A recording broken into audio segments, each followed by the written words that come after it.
వేమన పద్యాలు. మొదటి పద్యం. నిండు నదులు పారు నిల్చి గంభీరమై వెర్రివాగు పారు వేగబొర్లి అల్పుడాడు రీతి నదికుండు నాడున విశ్వదాభిరామ వినురవేమ. తాత్పర్యం.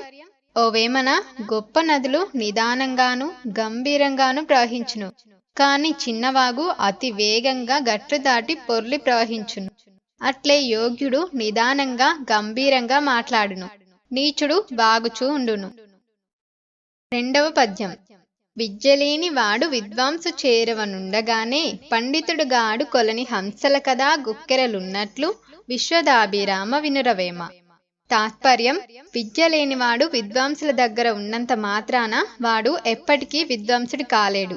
సరోవరంలోని రాజహంసల సమూహంలో కొంగ ఉన్నంత మాత్రాన అది రాజహంస అవదు కదా అని అర్థం.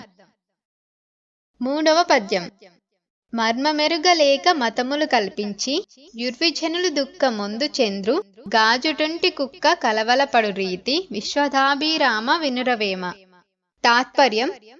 అద్దాల గదిలో ఉన్న కుక్క దర్పణంలో తన ప్రతిబింబాన్ని చూచి కలతపడి ఏ విధంగా బాధపడుతుందో అలాగే మూఢజనులు ఆత్మతత్వం తెలుసుకోలేక విభిన్న మతాలను కల్పించి మతమౌఢ్యంలో చిక్కుకొని ఒకరినొకరు ద్వేషించుకొనుచు దుఃఖంతో కాలం గడుపుతున్నారు.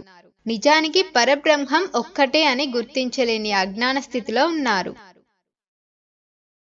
నాల్గవ పద్యం. నేరనన్న వాడే నేర్పరి మహిళన నేర్తునన్న వాడు నిందజెందు ఊరకున్న వాడే యుత్తమ యోగిరా విశ్వదాభిరామ వినురవేమ. తాత్పర్యం. తెలివిగలవాడు తనకేమీయూ తెలియదు అని నిదానంగా మాట్లాడును, తెలియనున్నచో బాధించెదరు. అపకీర్తి రావచ్చునుగాన తెలివిగలవాడు ఋషివలె మౌనంగా ఉండును.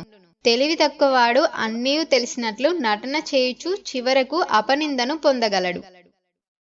ఐదవ పద్యం.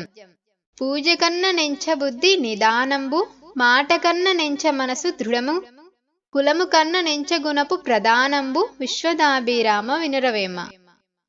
తాత్పర్యం. ఓ వేమన, దేవుని పూజల కంటే నిశ్చలమైన బుద్ధి ఉండుట మంచిది. మాటలు చెప్పుట కంటే నిశ్చలమైన మనస్సు కలిగి ఉండుట మంచిది. వంశం యొక్క గొప్పతనం కంటే వ్యక్తి యొక్క మంచితనం ముఖ్యం.